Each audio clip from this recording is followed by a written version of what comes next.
Yo, what is up guys, and welcome back to a brand new F1 Esports video on this channel. I apologize there was no videos in the past 3 days. I'm moving to bi-daily videos again anyway, because I can't keep up uploading every single day. But there was a little bit of a break because I was racing in real life again. I will be putting that video out tomorrow, I think so. So I'll make up for it. 2 videos in 2 days, and then we go back to the bi-daily videos, simply so I actually can do some driving rather than making videos all the time. But yeah, F1 Esports round number 5 around Barcelona, one of my favorite tracks in F1 Esports, and qualifying is going to be crucial. So I'm quite happy that usually I'm quite good around here, because yeah, on this game overtaking around Barcelona is nearly impossible. So yeah, we need a good qualifying. So we got some interesting tire warm-up techniques right in front of us here again. Yeah, that's just always the case. Needed to get some temperature in the front tires. First lap in Q1, and as per usual, we're gonna try and get through into Q2 on a single set of tires. But because qualifying is so important, we're not going to take too many risks saving a set of tires. So if I think I'm not making it into Q2 on that first run, or if I think it's even slightly sketchy, then we're going out again, because again, this track is just impossible to overtake. Together with Zandvoort, I think so. Unless you're of course in P1 and P2, because then the leader doesn't have DRS, and yeah, it's just when you're further down in the DRS train, it's really nearly impossible to overtake without taking a huge amount of risk. Anyway, halfway into our first lap here in Q1. Not too sketchy, nothing crazy, no big mistakes, no crazy lap being done. A little bit wide here in turn 10. A little bit of a moment on the exit, that's quite usual in this game. A lot of understeer on entry, and then always the usual snap on the exit. That's just how this game drives. Into the final corner we go. A little bit of a moment on the apex, but it's a 110.971, and it puts us P6. I decided to go out again. Probably don't need to, but again, really didn't want to take any risk.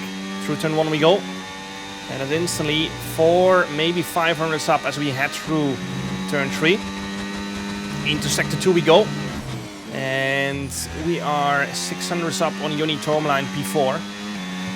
He probably stayed in, as you can see on the mini-map, together with the teammates Freddy Rasmus, a Ferrari and a McLaren, I think so. So yeah, 110 up into turn 7. One of the only tracks I know all the turn numbers on the top of my head. Done a lot of driving and racing in real life around here, of course. And of course a lot of laps on the sim as well. Into the last sector we go.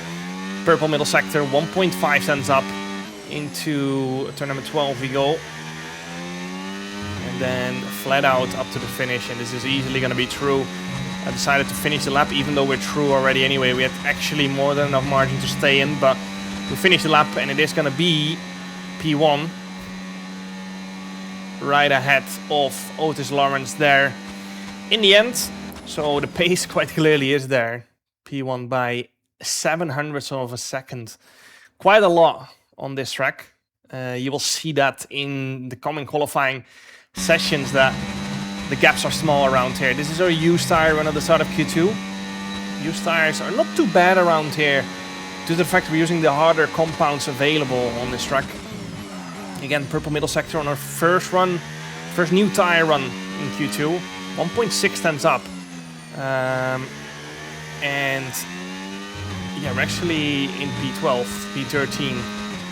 Even though we've only done a used tire run, 2 tenths is gonna shoot us up the order into P2, right behind Ismail Fassi. So once again, we're up there. And it's starting to look like we've got the pace for perhaps a pole position. Now this has happened a lot of times over the past few years, where I showed great pace in Q1 and 2, and then I got to Q3. I'm just suffering from horrible understeer. So yeah, final run Q2.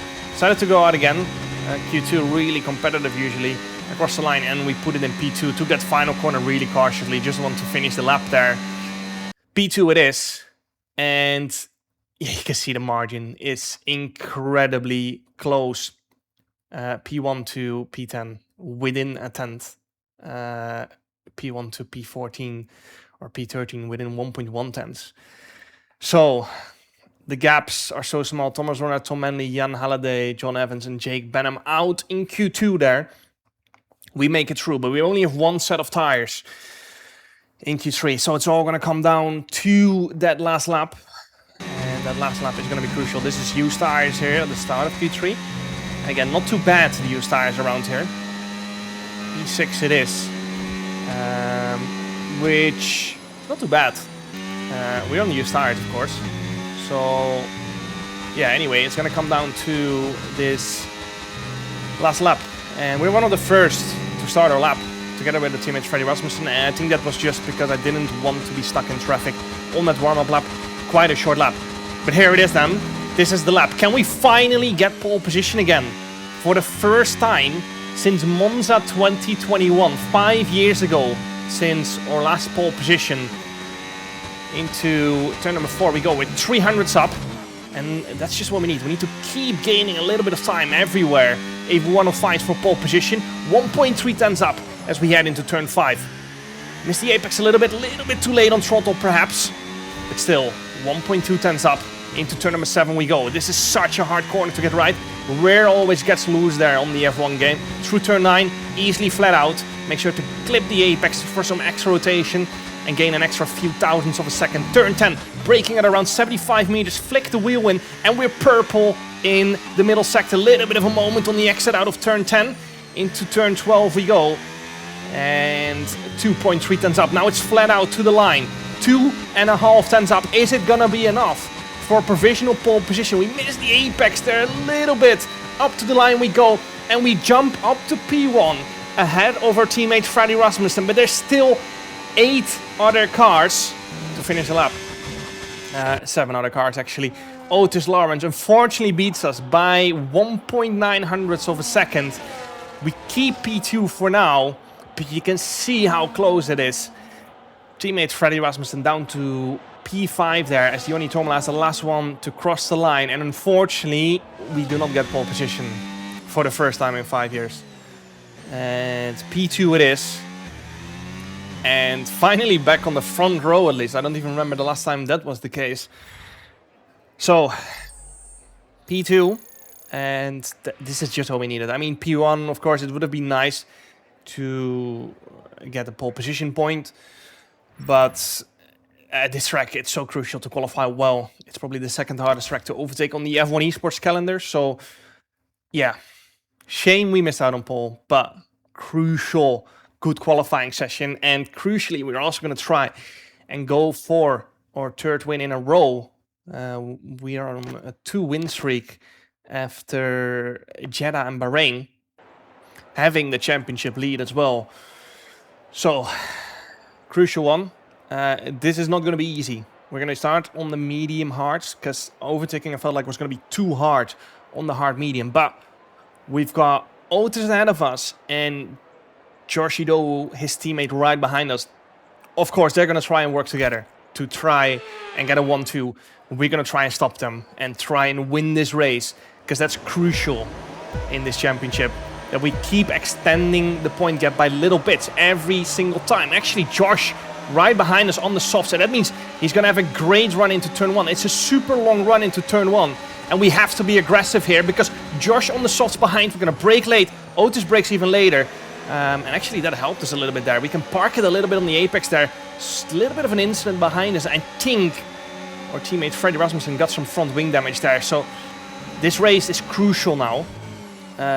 We need to try and help our teammates somehow in this as well, because yeah, even if if Freddy scores 0 points because of front wing damage and I win the race, we still end up losing points if Alpine finishes P2 and P3. So yeah, we gotta be aggressive, but we gotta play it smart as well. We cannot afford a double no points or an Alpine 1-2 because we'll lose so many points. And this is what I said in the past video as well. You know, a 30-point or 40-point advantage sounds like a lot, but it can be gone in one race. And, you know, they can have a 40-point advantage then the race after if they do well 2 races in a row. So, yeah. You spend 3, 4, 5 races building that 40, 50-point lead, and it can be gone in a single race. Nothing special going on so far in the first 8 laps of this race. It was just train driving. Everyone was saving tires. I think at some point we were driving like 2-3 seconds of the pace. And no one is pushing. Everyone is saving tires. You cannot be overtaken anyway, so you might as well, you know. Lap 10, or start of lap 11, I should say. Otis gets repassed us, and at the start of lap 12, we are going to try and do the same. Alfie Butcher boxes. He started on the softs as well. Our teammate Freddy Rasmussen boxing as well. Now he has that front wing damage, of course. It sounds like a race over scenario, but there have been Esports races where Freddy had front wing damage. I think Bahrain 2023, and he finished P4, driving with front wing damage the whole race. Like, again, overtaking is hard on this game, but he is fucking unreal as well, of course. So he can still score big points here. And yeah, reason I overtook Otis there is because we have to cover off the undercut to Alfie Butcher. We can expect the rest of the soft runners boxing as well. Josh Doe in P3 and Jake Benham in P5. Now Josh can undercut us, and if Alfie then undercuts us as well, we're in a P3 position, and that's a disaster. So we have to box on this lap, cover off the undercut. And yeah, then again, it's going to be quite a lot of tire saving. A lot of high-speed long corners. We do have the hardest compounds available, but still, there's a reason we have the hardest compounds available, and we're pushing it on the pit entry, of course, to cover off the undercut from Alfie Butcher. We get the car stopped just in time. Onto the hards we go. And our teammate Freddy Rasmussen is going to try and overtake Alfie Butcher, of course. That will be crucial. That will give him that extra position and move him into a net P4. It depends by how much we undercut Otis Lawrence. Out we go out of the pits, and our teammate Freddy Rasmussen goes for the move into turn 1. So that's crucial, and that was crucial for him to get back into the DRS, but at the same time we also need to push to undercut Otis. So this is a difficult situation, and yeah, a lot of hard runners still out on track, of course. I think the main threat here is Ismail Fassi. You can see Ismail Fassi there, entering Sector 3 now, behind Otis Lawrence. Now, the thing is, we've been saving tires the whole first stint to minimize the undercut people could have on us. But because of that, he could save tires as well. And now his stint on the hards is going to be really fast because of all the medium hard runners being stubborn and not pushing. So he is gonna be in serious contention of winning this race, but at the same time, we are at this point not really considering Ferrari as a threat to our championship. And you might be wondering why. Barry Bormond, which is basically the main driver, couldn't get into the UK. He is originally from Iran, so as you can imagine, it was a little bit difficult for him to get into the country at that time. As we jump Otis Lawrence into an SP2 we go as Joshido passes us. So yeah, now John Evans, who didn't plan on driving at all this season, he was just, you know, a test driver doing stuff that the main drivers didn't want to do. He suddenly had to drive with very short notice, and he actually qualified P12 in this race, which is really good, but yeah, as you can imagine, it was not ideal for them. So, yeah. At this time, I was perfectly happy to save tires, sit in P2, and you know, Ismail, if you want to go and have a go, it's fine by me, but I'm not sacrificing points to Alpine when they're basically in a P1 and P3 position. I'm just going to sit here in P2, and if Ismail gets here and overtakes us and wins the race and we finish P2, that's okay by me, you know? End of lap 24. And Ismail has arrived, as you can see, up to P5 he is on those mediums. He only boxed at the end of lap 19, and now you can see Alpine is playing games here. We're kind of forced to make the overtake in turn 1, because otherwise we're going to get overtaken by Otis. But now we're leading, we control the pace, and Ismail right behind Otis in P4 actually. Ismail wasn't in P5, he was in P4 because one car's I think still at the box. So, our teammate Freya was still in P5 with a wing damage, that's quite insane. And we are now in the lead of this race, but we've got a charging Ismail Fassi behind us. Otis has a 1 lap tire advantage to us as well. I kind of wanted to get Ismail to overtake Otis. That would be ideal for a race, of course, but that's easier said than done, because as I said, there's a reason we didn't go for the strategy, and that's because it's so hard to overtake. And now the Alpines are switching, which is exactly what we expected, obviously. This was only Josh's first race this season. And yeah, he's not fighting for the Drivers' Championship, so this was always going to happen. Otis also had the 1 lap fresher tires, and he has that 1 lap fresher tires advantage to us as well. So yeah, again, we're saving as much as we can. Yeah, now I think Ismail Fassi going for the move on Joshido as well, and that's exactly what we need. We need Ismail to take points away from Alpine, because as it stands at the moment, with Otis in P2, on the 1 lap all the tires, Barcelona has a huge main straight. You enter the straight with high speed as well these days, after the track changes. We are not going to be able to create a big enough of a gap to keep the lead into turn 1. So we need Ismail there, if we want to gain points to Alpine in both the drivers and the constructors. That's what we need. If we end up losing points to Ferrari, then so be it, you know, but we want to gain points to Alpine, because every single point will matter when it gets down to the last race. Every time you hope, of course, you've got a 40, 50, 80, 100 point lead when you get to the last event, but unfortunately that's almost never the case. The race always goes down to the wire, to the last 2 races, to the last race in the Constructors and the Drivers' Championship. And as you can see, I'm actually pushing on this lap, but the gap is 3/10.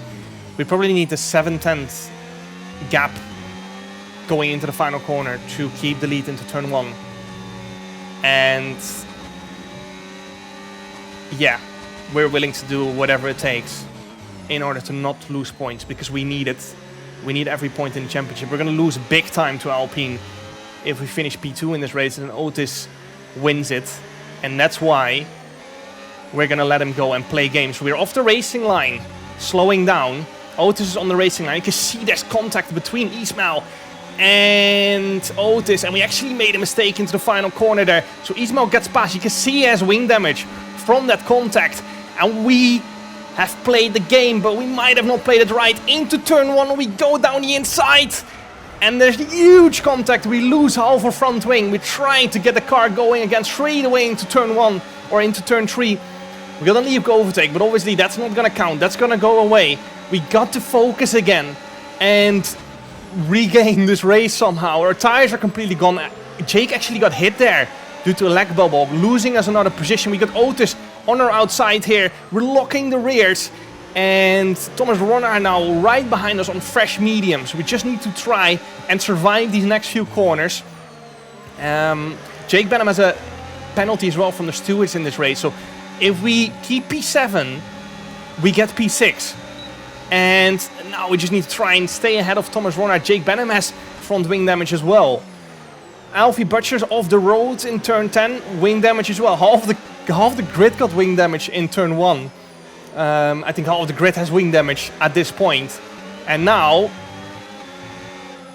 we are gonna finish P6 instead of P1 or P2. And that might sound terrible, but for the people who've already watched the entire season, this was probably the single most crucial move of the year. Otis actually got a penalty for brake checking Ismail. We got a penalty point for slowing down, which was I didn't really agree with, but it was better than getting a penalty because everything we did was within the rules. We slowed down, of course, which is allowed until a certain percentage. We stayed within the percentage if you compare it to the lap before. So that's what we got the penalty point for slowing down. Not the end of the world, but I got a lot of critique for this, but everything I did was within the rules. If you don't agree, then go argue with a fucking wall, because everything I did was within the rules. And yeah, instead of losing a lot of points to Alpine and to Otis in the Drivers' Championship, we gain by quite a chunk. So yeah, this was one of the most crucial races of the year. And at least it made the race a little bit more exciting, because up on that point it was train driving, train simulator driving, whatever you want to call it.